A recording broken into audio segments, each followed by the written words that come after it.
This is Steady Radio reporting. South African leaders and scholars are disputing the classification of white South Africans relocating to the United States as refugees following the arrival of a group of Afrikaners earlier this week.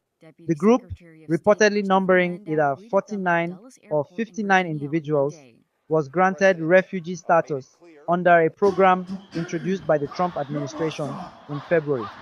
While the process of securing refugee status in the US usually takes years, the US government fast-tracked applications for white South Africans, citing alleged persecution and racial discrimination in their home country. US President Donald Trump, during a press briefing on Monday, described Afrikaners as victims of a genocide, a claim that aligns with far-right conspiracy theories, including those promoted by his South African-born advisor, Elon Musk. However, South African authorities have consistently rejected such claims. In February, a South African court dismissed the notion of a white genocide in the country, labeling it clearly imagined and not real.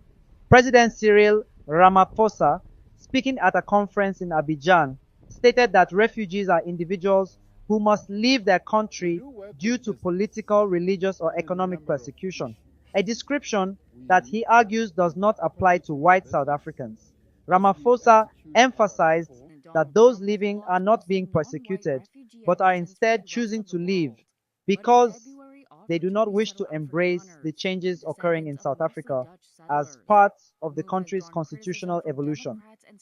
The South African government has also pointed out that Afrikaners, largely descendants of Dutch settlers, are among the country's most economically privileged groups, further questioning their refugee status.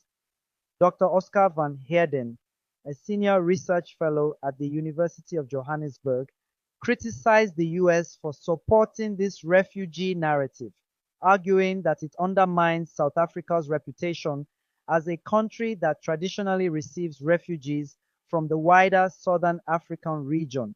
In a private phone call, President Ramaphosa conveyed to President Trump that the information regarding the situation of Afrikaners was misleading.